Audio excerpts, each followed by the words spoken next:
Olá a todos vocês, mais uma vez aqui uma pequena aula mais teórica. Vamos tratar de algumas nomenclaturas, simbologias que nós temos na eletrônica, certo? A gente basicamente vai ver um apanhadão geral assim. É claro que para cada componente a gente vai ver depois mais detalhadamente, mas vamos fazer um apanhadão aqui.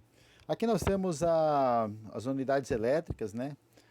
Para capacitância, Faraday, para carga, Coulomb, para o ampere ou a corrente, né? A corrente é o ampere.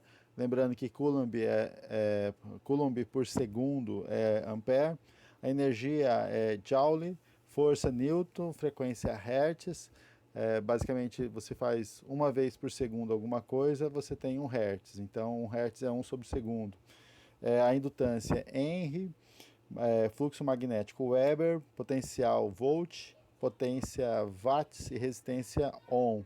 É claro que algumas dessas unidades são nome de pessoas, físicos, estudiosos e assim por diante.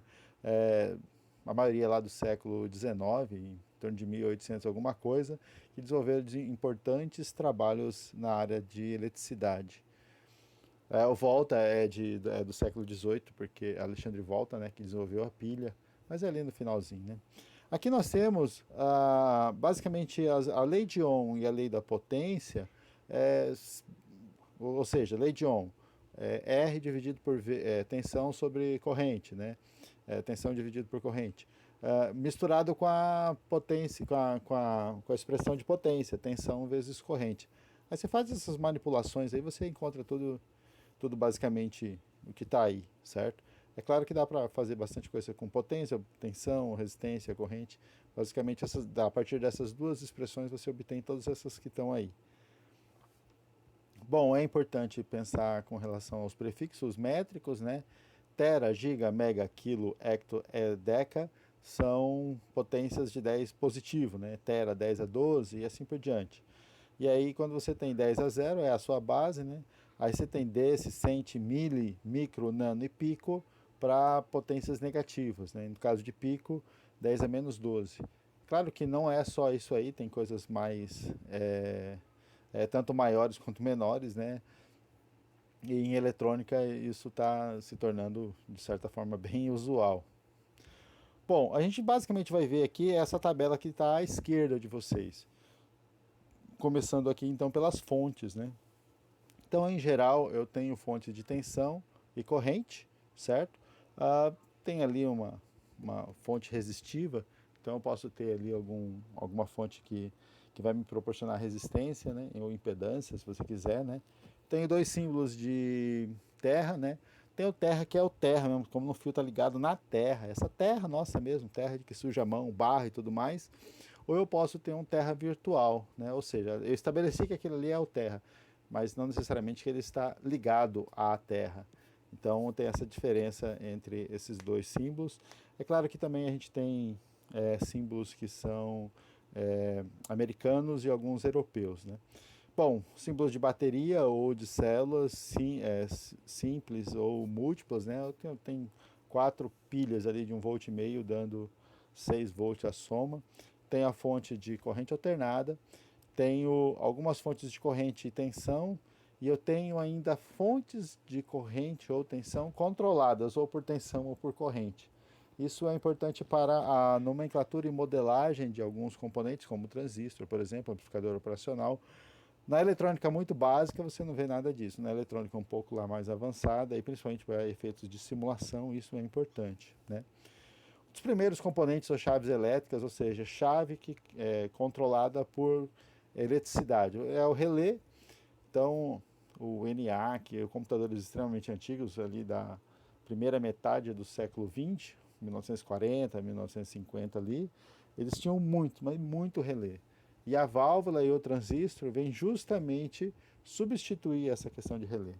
Ah, em alguns prédios antigos, aí tem que ser muito antigo mesmo, alguns elevadores possuíam controles totalmente à base de relés. Uma vez eu visitei lá em Dourados, na minha cidade natal, basicamente um armário, um guarda-roupa inteiro forrado de relé. Ou seja, quando você aperta um botão do elevador, liga um relé e aí ele espera, tem temporizador, um monte de coisa, né? Tudo isso é substituído por um CLP hoje em dia, né? Bom, o símbolo do transformador logo embaixo, estou sempre falando aqui da parte direita do vídeo, né? Então eu tenho duas cobrinhas ali, essas duas barras entre elas, você ainda pode ter a distinção, né? Se o núcleo é de ferro, se o núcleo é de ar e assim por diante.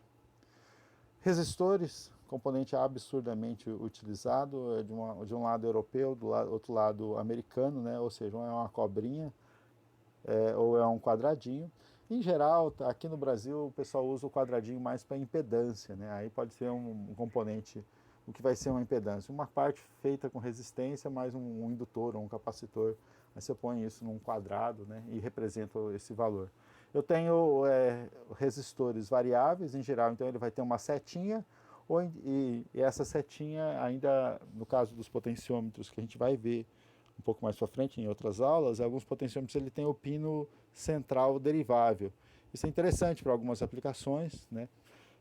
E aí você utiliza a setinha do jeito que está na parte mais embaixo, ou seja, a parte do meio está destacada, né? Os capacitores, basicamente são duas chapas separadas por um isolante, ou um dielétrico, se você quiser. Existem capacitores que são polarizados, ou seja, o dielétrico que você coloca, ele está embebido em algum tipo de ácido, algum líquido que aumenta algumas propriedades dielétricas. Só que ela só consegue barrar a tensão ou o potencial elétrico de um certo sentido. Se você inverter, ele vai conduzir. E isso pode estourar o capacitor. Não é bom fazer, mas existem... um capacitor eletrolítico estourado ou estourando é bem interessante, é bem bonito. É bonito, pode dizer, não é bonito, não é, mas é legal, faz um estouro legal. Nós temos os capacitores variáveis, ou seja, aquele capacitor que tem uma setinha ali. Mais comum, capacitor variável, rádio. O rádio ele sintoniza através de um capacitor variável. Então, se você abrir um rádio e tudo mais, principalmente esses analógicos, né, não mais os digitais, você vai ver que tem um capacitorzinho lá, ou duas chapinhas, né, umas duas chapinhas metálicas, enquanto você regula a sintonia do rádio, a distância entre elas aumenta, ou seja, aumenta o dielétrico, aumenta ou diminui o valor da capacitância do capacitor. Os indutores, muito parecido com o símbolo do resistor, tem que tomar cuidado, né? Mas basicamente essa cobrinha diferente aí. Indutor basicamente é uma bobina, né? Você tem indutores utilizados muito em eletrônica de potência para você armazenar energia por um espaço de tempo relativamente curto, né? O capacitor também dá para armazenar energia relativamente rápido, né? Existem até alguns processadores, como o iButton da Dallas. Quem mora em Campo Grande, Mato Grosso do Sul, tem um sistema de estacionamento no centro da cidade, que tem um chaveirinho, que tem tipo uma bateria na ponta. Não sei se você já viu, quem já viu tal. Lá, essa bateria, se você olhar com calma, ela não é uma bateria, ele é um processador completo. E a carga desse processador ali interno, que parece uma bateria tão pequena como uma LR44, a carga dele é feita via capacitor. Ou seja, o capacitor é o armazenamento de energia para o processador funcionar. Como esse processador funciona na casa de nanowatt, ou seja, muito pequeno, né, para armazenamento. Tá, estamos falando de indutor. Tem esses símbolos, os indutores também podem ser variáveis. Transformador de solda é um indutor variável. Quando você varia aquele núcleo, você fica rodando lá o transformador de solda. Não estou falando dessas novas inversoras, mas os transformadores de solda antigos, em que você fica rodando lá um núcleo, o núcleo de ferro caminha pelo meio das bobinas, isso faz o indutor do transformador variar, e isso varia a corrente que está passando de um lado para o outro, variando a amperagem da solda. Para quem conhece máquina de solda, a solda é essa que estou falando de eletrodo revestido, né? Bem, aí nós temos alguns símbolos aí, chaves, chaves que tem dois estados, né? Normalmente aberto, normalmente fechado, fusíveis, speakers, ou seja, alto-falante, buzzers, né? Temos os microfones, temos motor DC, o símbolo do motor eu acho tão legalzinho, tão bonitinho. Bom, além disso tudo, nós temos os fios. Os fios são... Aqui. Obrigado, filho. Os fios são... os fios de cobre, eles têm bitolas diferentes, ou seja, diferentes capacidades de condução de corrente, e aí você tem uma nomenclatura para isso, certo? Esses 000 e 4 zeros seguidos aí seria na nomenclatura ou na medida AWG, é o maior fio que tem, ou o mais grosso fio que tem. É claro que isso mudou ao longo do tempo, né? E hoje se mede em milímetros quadrados, fios de 2,5 milímetros, 1,5 milímetros, 6 milímetros, 10 milímetros, 16 e assim por diante. Basicamente é a área em milímetros quadrados. Mas para fio muito fino, principalmente os fios esmaltados, ou seja, fio de cobre que tem uma espessura específica, o AWG é muito utilizado ainda. Fio 18, fio 30, fio 25, 23, né? São espessuras feitas em AWG, né? Quanto maior o número, 40, por exemplo, é um fio extremamente fino, né? Em AWG. Perto ali do 32, 35, nós temos fios, só para vocês terem uma base de comparação, né? 32, 35, mais ou menos por ali, você tem a grossura de um fio de cabelo. Eu já enrolei algumas bobinas de fio 42, deu trabalho pra caramba, quebrei algumas vezes, porque é muito fino. Bem, nós temos a famosa protoboard. A protoboard tem vários buraquinhos e muitos deles estão conectados, tá? Se você vê esses mais ao centro, os vertical holes aí, os buraquinhos ou as alocações aí verticais, repara que elas estão na mesma cor, né? Amarelo ali, ó, depois o laranja, rosa, azul, violeta, verde e tudo mais aí, significa que eles estão conectados nesse sentido. Esses 5 buraquinhos estão ligados. Então, se você pôr num certo buraquinho a ligação, você pode conectar a partir disso. Essas protoboards são muito legais para a gente fazer experimentos rápidos de eletrônica, né? É claro, eu não vou ligar um processador aí com 100 pinos, né? Vai dar muito trabalho.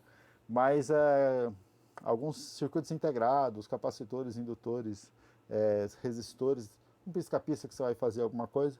Eu tenho um vídeo em algum lugar aí do canal que a gente fez um pisca-pisca bem legal. Dá para fazer com protoboard bem rápido, bem prático, né? As protoboards é interessante você ter 1 ou 2 aí para você montar seus projetos, né? Aqui tem uma ligaçãozinha bem simples, né? Repara que o meio da protoboard ela é ideal para colocar um CI tipo DIP. Você coloca, encaixa certinho, ele já dá a distância certinha. Fica legal de você conectar os pinos do CI. Já se você for ligar um resistor com LED, né, repara que a ponta do resistor ali ligado no terminal do LED, aparentemente não tem conexão. A conexão não está aparente, ela está embaixo, no protoboard. Lembra ali que se você voltar ali na imagem anterior, você vai ver que onde o resistor está, ele está conectado com o LED, certo? Bom, aqui só uma ideia básica, mas resistores a gente insere e você soma. Resistores em paralelo, você tem que fazer aí uma continha, porque o R equivalente, 1 sobre o R equivalente é igual a 1 sobre R1 mais 1 sobre R2. O capacitor basicamente é o inverso disso, numa conta, num jeito muito fácil, né? Resistores em série, a resistência vai ser somada, ou seja, a resistência vai aumentar. Resistores em paralelo, a resistência vai ser cortada, diminuída, né? Ou seja, se você tem 3 resistores em paralelo, com certeza a resistência equivalente desses 3 em paralelo vai ser menor do que o menor dos resistores deles. Em capacitância, ou com capacitores, capacitores em série vai diminuir a capacitância, já em paralelo vai aumentar, é como se você aumentasse a área, né? E o indutor é correspondente ao mesmo do resistor. Bom, todos os resistores em eletrônica, ou a maioria deles, né, pelo menos esses discretos, fáceis da gente comprar e manipular eles têm um código de cores. Esse código de cores, a ideia é facilitar a leitura do valor do resistor.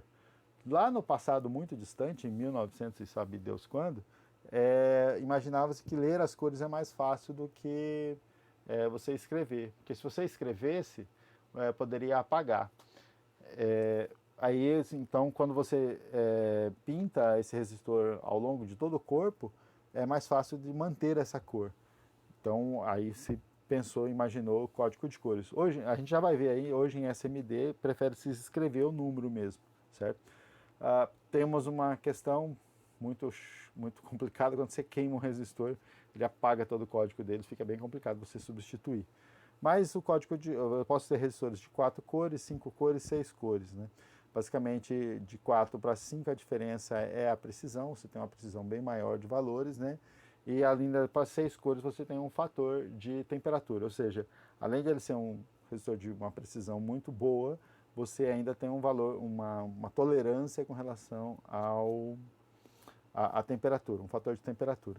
Basicamente, a tabela das cores, 0 é preto, marrom é 1, vermelho é 2, laranja é 3. Se você tem um resistor de 4 faixas, ou seja, aquele primeiro exemplo, né, as duas primeiras faixas são números significativos e a terceira faixa é um multiplicador. Então, se eu quiser, por exemplo, fazer um resistor de 120 ohms, 120 ohms, ou seja, eu preciso do número 1, preciso do número 2 e preciso multiplicar por 10. O número 1 é o marrom, o número 2 é o vermelho e multiplicar por 10 é o próprio marrom, certo? Então, ou seja, um resistor de 120 ohms vai ser marrom, vermelho, marrom. 2K2, ou seja, 2.200 ohms. 2 é o que eu preciso para o 2000, 2 para 200 e eu preciso de 2 zeros agora, eu tenho que multiplicar por 100, ou seja, vermelho, vermelho, vermelho e assim por diante, certo? Bem, ainda eu tenho algumas faixas com valores maiores, né? Azul, violeta, cinza, até o branco, né? Eu tenho as faixas de segurança, quando é ouro, quando é prata. Se é de 4 faixas, o prata é 10% e o ouro é de 5%. Se eu tenho isso em 5 faixas, essa tolerância cai. É interessante, como é que eu escreveria um resistor de 2 ohms? 2 ohms. Com 4 faixas, eu pego lá 2, né? Eu quero escrever 2 ohms. Eu tenho que começar com que valor? Então eu tenho aí, quando eu uso a terceira faixa como ouro ou prata, eu divido por 10 ou por 20. Então eu posso fazer um resistor de 20 ohms, vamos supor, 2 e 0, certo? Já deu 20, 2 e 0. Ou seja, vermelho e preto, já deu. Só que eu quero fazer 2 ohms, então eu divido por 10. Então a terceira faixa vai ser ouro. Não sei se vocês me entendem, mas basicamente quando a terceira faixa, não é normal a terceira faixa ser de ouro, ela é um multiplicador, né? Então eu divido por 10. Eu posso dividir por 100, ou seja, eu quiser fazer um resistor de 0,2 ohms. 2 e 0 já deu 20, ou seja, vermelho e preto. Eu quero dividir isso por 100 para dar 0,2. A terceira faixa vai ser prata. Os capacitores, eu tenho capacitores polarizados, em geral são os eletrolíticos, e os capacitores não polarizados, em geral cerâmico e de poliéster. Esse primeiro é o de cerâmica, né, e o segundo de eletrolítico. O eletrolítico é bem tranquilo, que em geral está bem escrito ali o valor dele, 1 microfarad, e a tensão dele. A tensão em geral são menores que a dos cerâmicos, né? E eles são normalmente utilizados acima de 1 microfarad. Eu tenho um capacitor de poliéster de 1 microfarad, só que em geral ele é muito grande, né? Até 10 microfarad é muito comum achar poliéster também. Agora de cerâmico já é mais difícil. Então, em geral, os cerâmicos são bem pequenos, 1 nanofarad, 1 picofarad, 22 picofarads e assim por diante. A unidade básica para cerâmico, repara aquele 103 que está colocado ali, é picofarad. E aí corresponde muito parecida com a leitura em resistor. Eu tenho 1, 0, ou seja, 10 com 3. Esse 3 vai ser 3 zeros. Isso significa que eu vou ter 1000 picofarad, como está colocado ali. Ou seja, um capacitor de 1 nanofarad. As capacitâncias em cerâmica, em geral, são bem pequenas. Bom, uma tabela de conversão, facinho, tranquilo, certo? Algumas com relação àquela última letra, né, eu tenho aí as tensões de operação, e as tolerâncias, né? Mais alguns exemplos de conversão para nano, para picofarad e assim por diante. Lembrando, picofarad, né, 10 a menos 12 farad. Nanofarad, 10 a menos 9. Microfarad, 10 a menos 6. E assim por diante, certo? E quando eu trabalho com SMD, eu tenho, em cima do componente, eu tenho escrito o que ele representa para mim. Então, nesse primeiro exemplo, 473, significa que ele tem 4 e 7 e um multiplicador de 3 zeros, ou seja, 1000, né? Então, eu tenho 47.000 ohms, ou seja, 47K. Se eu quiser escrever com vírgula, né, eu coloco a letra R no meio, ou seja, 4R7, ou seja, um resistor de 4,7 ohms.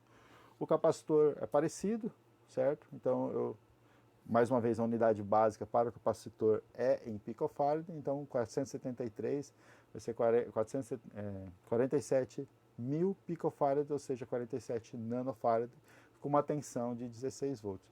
O SMD, para quem não sabe, são componentes para superfície, ou seja, você solda ele pela superfície e eles são muito menores. Em geral, são muito utilizados para placas bem compactas, né? Bom, símbolos de diodo e transistor nós vamos ver posteriormente nas nossas aulas, até porque a gente vai ver como funcionam os diodos, os transistores e tudo mais, mas só para adiantar, todo diodo em geral tem uma seta, essa seta indica justamente o sentido de corrente, ou se você quiser, a corrente sai do anodo e vai para o catodo, ou uma lei básica geral de eletrônica, eletricidade, a corrente sempre vai do maior potencial mais para um menor potencial menos. Repara que esse 4001 aí, IN 4001, ele tem uma faixazinha cinza. Essa faixazinha cinza indica justamente a ponta da seta, para onde a corrente está indo, certo? Alguns transistores, faz observação que os transistores eles não obedecem emissor base coletor, coletor base emissor, pode ficar meio trocado, tá? Então é importante para cada transistor que você pegar, você conferir no datasheet dele, datasheet folha de especificação, ou seja, onde você tem as informações do transistor, como capacidade de corrente, tensão de trabalho e assim por diante. Aqui nós temos alguns MOSFET. Repara que o MOSFET ele também tem os seus 3 terminais, dreno, source, gate, e a posição deles também pode alterar. Repara que esse quadradinho aqui embaixo é um MOSFET do tipo SMD, ou seja, de superfície. Algumas portas lógicas, quem for trabalhar com eletrônica digital, né, a gente tem a porta AND, NAND, OR, NOR e assim por diante. Isso aqui é a base de todo o processamento mundial de tudo, né? Tudo que tem processador, tem porta NAND lá no... É como que fosse... Se o transistor fosse grãozinhos de areia, isso aqui seria argamassa, basicamente, ou tijolos, se você quiser pensar de uma construção de um processador. Um prédio seria pequenas porções de memória e tudo mais, ruas onde trafegam os dados, e uma cidade seria um microprocessador, para a gente ter uma ideia de base aí, do que é o universo de processadores. Lembrando, o transistor é o grão da areia, ou grão de uma pedrinha brita do concreto que forma uma cidade inteira, só para a gente ter uma noção, né? Um processador hoje já passa de 1 bilhão de transistores. E o LED, que é o nosso querido diodo emissor de luz, ele tem hoje diversas cores.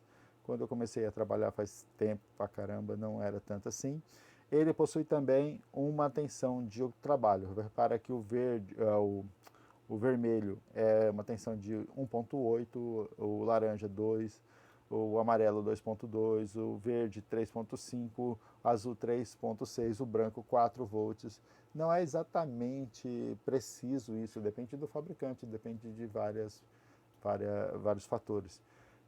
O LED está sendo absurdamente utilizado, principalmente pelas telas, né, OLED, Organic LED, que hoje nós temos em celulares, TVs e tudo mais.